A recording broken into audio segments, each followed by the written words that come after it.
கர்த்தரும் இரட்சகருமாகிய இயேசு கிறிஸ்துவின் அன்பான நாமத்தில் உங்கள் யாவருக்கும் கிருபையும் சமாதானமும் நிறைவாய் உண்டாயிருப்பதாக. இந்த நாளிலும் நாம் தியானத்திற்கென்று தெரிந்து கொள்ளப்பட்ட பகுதி யோவான் 6ஆம் அதிகாரம் அதன் 48வது வசனம். ஜீவ அப்பம் நானே. இந்த யோவான் 6ஆம் அதிகாரத்தில் தொடங்கும் பொழுதே ஆண்டவர் 5 அப்பம் 2 மீன்களை வைத்து 5000 பேரை போஷிக்கிறார். பின்பு அவர் உபதேசித்து இந்த அதிகாரத்தில் சொல்கிறது என்னவென்றால், அவருடைய மாம்சத்தையும் அவருடைய இரத்தத்தையும், அவருடைய மாம்சத்தை புசிக்கவும் அவருடைய இரத்தத்தை பானம் பண்ணவும் வேண்டும் என்று அவர் கூறுகிறார். இப்படி சொன்னோடனே யாருக்குமே புரியல, இவர் என்னடா சொல்ல வராரு அப்படின்னு எல்லாருமே தயங்கி நின்றுட்டு இருக்கிறாங்க. இவர் என்ன சொல்ல வராருன்னா, அவருடைய சிலுவை பாடுகள் உலகத்தை ரட்சிக்கும்படி அவர் தம்மை சிலுவைக்கு ஒப்பு கொடுத்து அவர் சிந்த போகிற இரத்தத்தை குறித்தும் அவருடைய மாம்சம் அடிக்கப்படுவதை குறித்தும் அவர் பேசி கொண்டிருக்கிறார். அதை ஒருவன் உள்வாங்கிக் கொள்ள வேண்டும் என்று, அதை நீங்கள் புசிக்க வேண்டும், அது அப்படின்னு தான் அவர் சொல்றார். அப்படி சொல்லிதான் ஆண்டவர் கூறுறார், ஜீவ அப்பம் நானே, என்னை ஒருவன் விசுவாசித்தால் அவன் பரலோக ராஜ்யத்தை சுதந்திரித்துக் கொள்வான், அவன் ஒருபொழுதும் மரிப்பதில்லை என்று அவர் இங்கே வெளிப்படுத்துகிறார். உதாரணத்துக்கு, பழைய ஏற்பாட்டின் காலத்தில் இஸ்ரவேல் ஜனங்கள் எகிப்தின் அடிமைத்தனத்திலிருந்து பாலும் தேனும் ஓடுகிற கானான் தேசத்துக்கு போகும்போது அவங்களுக்கு பசி உண்டாகும் போது பரலோகத்திலிருந்து பிதாவாகிய தேவன் அவர்களுக்கு மன்னா கொடுக்கிறார். அந்த மன்னாவை புசித்த இஸ்ரவேல் ஜனங்கள் எல்லாருமே கானான் தேசத்துக்குள்ள போகல. ஒரு சிலவங்க தான் போனாங்க. ஒரு சிலவங்க பாதி வழியிலே மரிச்சு போயிட்டாங்க.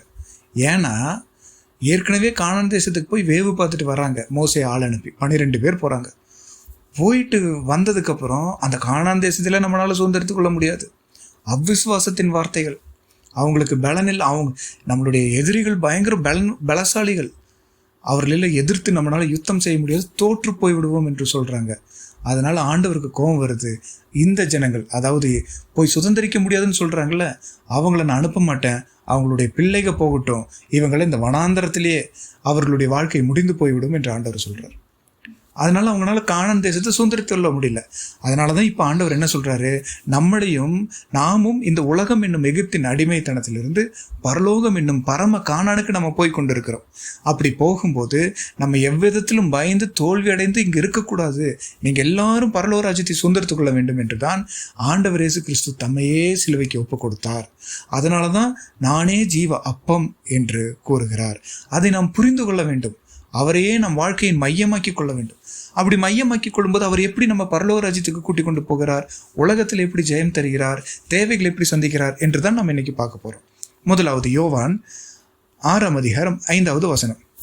இயேசு தம்முடைய கண்களை ஏறெடுத்து திரளான ஜனங்கள் தம்மிடத்தில் வருகிறதை கண்டு பிலிப்புவை நோக்கி, இவர்கள் சாப்பிடத்தக்கதாக அப்பங்களை எங்கே கொள்ளலாம் என்று கேட்டார். இங்கே நாம் பார்க்கிறோம், ஆண்டவர் இயேசு கிறிஸ்துவை பார்த்து திரளான ஜனங்கள் வருகிறார்கள். வருகிறத பார்த்து ஆண்டவர் கேட்குறாரு பிலிப்பை பார்த்து, பிலிப்புவே, எங்கிருந்து இவங்களுக்கு அப்பத்தை வாங்கலாம் அப்படின்னு.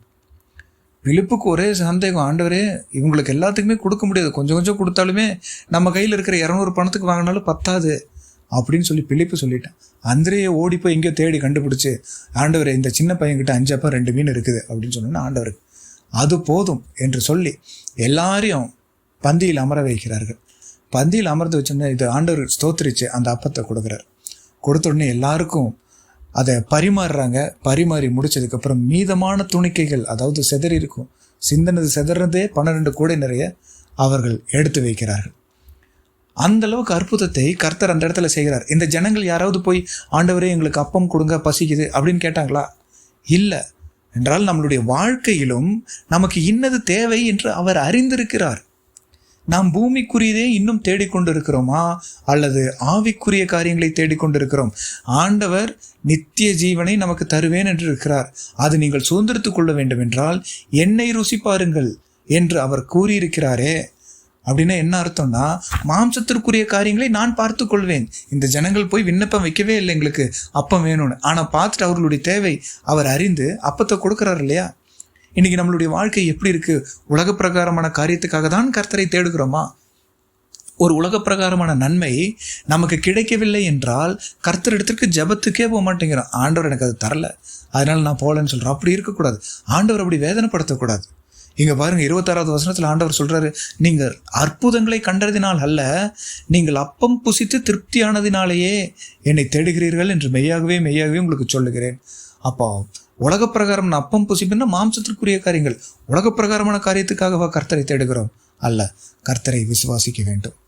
அவர் கொஞ்சத்தை கொண்டாகிலும் அநேகத்தை கொண்டாகிலும் உதவி செய்ய நமக்கு வல்லவராயிருக்கிறார். 1 கொரிந்தியர் 15:19 வாசிக்கிறோம், உலகத்திற்காக மாத்திரமல்ல பரலோகத்திற்காக அவரை தேட வேண்டும். அதுதான் அவர் சொல்றார், ஜீவ அப்பம் நானே என்று. பரலோக ராஜ்யத்தை சுதந்திரித்துக் கொள்ள வேண்டும் என்றால் முதலாவது தேவனுடைய ராஜ்யத்தை தேடுங்கள், அப்பொழுது இவைகள் எல்லாம் உங்களுக்கு கூட கொடுக்கப்படும். மாம்சத்தின் எந்த தேவையா இருந்தாலும் சரி, எந்த குறையா இருந்தாலும் கர்த்தர் நிரப்ப வல்லவராயிருக்கிறார். எந்த பலவீனமா இருந்தாலும் அவர் நம்மை விடுவிக்க வல்லவராயிருக்கிறார். நம்மை பலவீனத்தை நாம் முக்கியப்படுத்தக்கூடாது. அந்த பலவீனத்தை நீக்குகிற ஆண்டவரை முக்கியப்படுத்துங்க. ஆண்டவர் அந்த பலவீனத்திலிருந்து விடுதலை தர வல்லவராயிருக்கிறார். என்றால் உலக பிரகாரமான காரியத்திற்காக அல்ல, நித்தியத்திற்காக ஆண்டவரை தேடுங்கள். இரண்டாவதாக யோவான் 6:54, என் மாம்சத்தை புசித்து என் இரத்தத்தை பானம் பண்ணுகிறவனுக்கு நித்திய ஜீவன் உண்டு, நான் அவனை கடைசி நாளில் எழுப்புவேன். என்றால் ஆண்டவர் இயேசு கிறிஸ்துவுடைய சிலுவை பாடு மரணத்தை நாம் எப்பொழுதும் நினைவில் கூர்ந்து அவரை நாம் நம்மளுடைய உள்ளத்தில் விசுவாசிக்கும் பொழுது, மரித்தாலும் அவருடைய வருகையில் நம்மை எழுப்பி பரலோக ராஜ்யத்திற்கு, நாம் ஏற்கனவே பேசிக்கொண்டது போல நம்மளுடைய பரம காணானாகிய பரலோக ராஜ்யத்திற்கு நம்மை கூட்டி கொண்டு போவார் என்பதை தான் இங்கே விளக்குகிறார். இந்த 6ஆம் அதிகாரம் 51 58 வரைக்கும் வாசிச்சா இதை அவர் இன்னும் விவரமாய் கூறியிருக்கிறார். ஆனா அங்க இருக்கிற ஜனங்களுக்கு அது புரியவில்லை. ஜனங்கள் என்ன கேட்குறாங்கன்னா, இவரோட மாம்சத்தை நம்ம எப்படி பூசிக்கிறது அப்படின்னு கேட்கிறார். ஆனால் இங்கே ஆண்டவர் என்ன சொல்றாரு, ஆவிக்குரிய ஆகாரத்தை பற்றி கூறுகிறார். நம்ம ஏற்கனவே பார்த்தது மாம்சத்திற்குரிய தேவைகளை கர்த்தர் சந்திக்கிறார். நம்ம பூமியிலிருந்து பரலோகத்துக்கு போகணும்னா நம்மளுக்கு மாம்சத்திற்குரிய தேவையும் கர்த்தர் சந்தித்து தரார். இப்போ இன்னொன்று என்ன பண்றார், ஆவிக்குரிய ஆகாரத்தையும் கர்த்தர் தருகிறார், ஆவிக்குரிய பலனையும் கர்த்தர் தருகிறார். அது எப்படி அவர் தருகிறார் என்றால், அவருடைய சிலுவை பாடு மரணங்களை நான் அனுதினமும் நாம் நினைவில் கொண்டு வாழ வேண்டும் என்றுதான் அவர் நம்மளுக்கு கற்றுத்தருகிறார். மத்தேயு 26:26-28, 1 கொரிந்தியர் 11:23-26 வரைக்கும் வாசித்து பார்த்தால், அவர் வரும் வரை அவருடைய மரணத்தை நினைவு கூறும்படி இதை செய்யுங்கள், அவருடைய மரணத்தை தெரிவிக்கிறோம் என்று அதிலே பார்க்கிறோம். அப்போ இந்த அப்பமும் திராட்சரசமும் நாம் எடுத்துக்கொள்வது நிமித்தம் வார சர்ச்சுக்கு போய் நம்ம அந்த ராபோஜன பந்தியில ஈடுபடுறோம்ல, அப்படி எடுக்கும்போது, ஆண்டவரே என்னுடைய பாவங்களுக்காக நீர் அடிக்கப்பட்டீரே, என் சிந்தனையில் தோன்றின பொல்லாத பாவங்களுக்காக, பொல்லாத யோசனைகளுக்காக உம்முடைய சிரசில் முள்முடி தாங்கினீரே என்று சொல்லி நாம் நம்மை நாமே ஒப்பு கொடுத்து அந்த சின்ன துண்டு அப்பம், ஆண்டவரே எனக்காக உம்முடைய சரீரம் பிற்கப்பட்டதே என்று சொல்லி அதை புசித்து அந்த சின்ன டம்ளர்ல இருக்கிற அந்த திராட்சரசத்தை நம்ம ஆண்டவர் சமூகத்தில் இருந்து, ஆண்டவரே எனக்காக சிந்தப்பட்ட ரத்தம் தானே இது, ஆண்டவரே இந்த ரத்தத்தால் என்னை கழுவி சுத்திகரியும், இனி நான் ஒருபொழுதும் பாவம் செய்ய மாட்டேன் என்று சொல்லி நம்மை அர்ப்பணித்து அதை உட்கொண்டு அவரை நினைவு கூறும்போது இந்த பலன் நம்மை பரலோக ராஜ்யத்திற்கு கூட்டி கொண்டு போகும். இந்த பலன் நம்மை இன்னும் அதிகமாய் கிறிஸ்துவுக்கென்று வாழ வைக்கும். இந்த பலன் அடுத்தவர்களையும் கிறிஸ்துவுக்குள் கொண்டு வர வைக்கும். அதனால நம்ம இந்த உலகத்திலிருந்து பரலோகத்துக்கு போகும்போது நமக்கு ஆவிக்குரிய பலனும் முக்கியம் என்று அவர் ஆவிக்குரிய ஆகாரத்தையும் தந்து நம்மை பலப்படுத்துகிற தேவனாயிருக்கிறார். மூன்றாவதாக யோவான் 6:48, ஜீவ அப்பம் நானே. இந்த ஜீவ அப்பம் நானே என்றால் இது மையப்பொருள் என்னவென்றால், பரலோக ராஜ்யத்தை சுதந்திரித்துக் கொள்ளும்படி இந்த உலகத்தில் இருக்க காரியங்களெல்லாம் மேற்கொண்டு நீங்கள் உலகத்திலே எனக்காக சாட்சியாக நின்று இந்த உலகத்தை ஜெயித்து நீங்கள் பரலோக ராஜ்யத்தை சுதந்திரித்துக் கொள்ள வேண்டும் என்றால் உங்களுக்கு உண்டான பலன் நானே என்று கர்த்தர் கூறுகிறார். உங்களுக்கு உண்டான ஆகாரம் நானே என்று கர்த்தர் கூறுகிறார். நாம் ஏற்கனவே தியானித்தோம், இஸ்ரவேல் ஜனங்கள் எகிப்திலிருந்து கானானுக்கு போனவங்க பாதி பேர் தான் கானானுக்குள்ள போனாங்க, மீதி கொஞ்சம் பேர் அந்த போகிற வழியில வனாந்தரத்திலே மரித்து போனார்களே என்று. ஏன்னா அவங்க கானானில் இருக்கிறவங்களை பார்த்து பயந்துட்டாங்க, அங்க இருக்கிற ராட்சதர்களை பார்த்து பயந்துட்டாங்க. அதே போலதான் நம்மளுடைய வாழ்க்கையில உலகத்தில் இருக்கும்போது நம்மளுக்கு எதிரிகள் நிறைய இருக்கிறாங்க. என்ன எதிரி? பாவத்தின் மூலமாக வருகிற இந்த மாதிரி சாப கட்டுகள், பலவீன கட்டுகள், சத்ருவாகிய பிசாசு, அவனுடைய போராட்டங்கள் என்று நம்மை விழத்தள்ள வைக்கிற எதிரிகள் நிறைய இருக்கிறது. இந்த எதிரிகளை நாம் மேற்கொள்ள வேண்டும் என்றால் கர்த்தர் நமக்கு பலன் தந்திருக்கிறார். அது எப்படி அவருடைய பலன் தந்திருக்கிறது நமக்கு தெரியும்.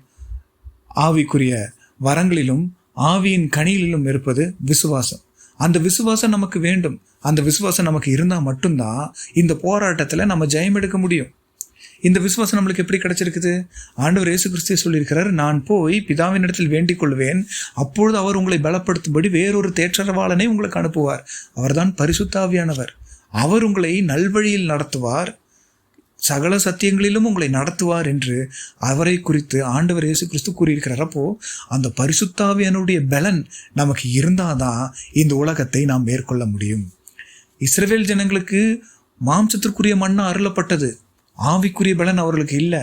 அதனால தான் கானானை பார்த்து பயந்துட்டாங்க, அங்கே இருக்கிறவங்கள பார்த்து பயந்துட்டாங்க, மனுஷங்களை பார்த்தே பயந்துட்டாங்க.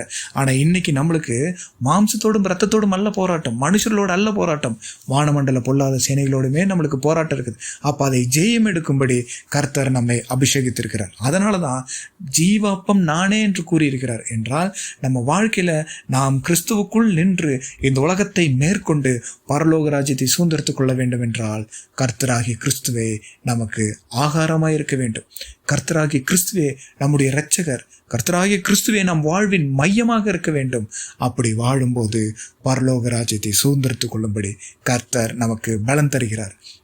இந்த உலகத்திலிருந்து பரலோகத்தை நோக்கியுள்ள பிரயாணத்தில் கர்த்தர் நிச்சயம் நமக்கு பூமிக்குரிய ஆகாரத்தையும் தந்து போஷிக்கிறவராக இருக்கிறார், ஆவிக்குரிய ஆகாரத்தை தந்து பலப்படுத்துகிறவராக இருக்கிறார். மூன்றாவதாக பரலோகத்தை சுதந்திரத்துக் கொள்ளும்படி பரிசுத்த ஆவியானுடைய பலன் தந்து யுத்தத்தில் ஜெயம் தர வல்லவராயிருக்கிறார்.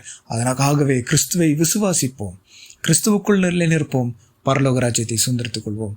கர்த்தர் தாமே இந்த வார்த்தையிலே ஆசீர்வதிப்பாராக. ஆமேன், ஆமேன்.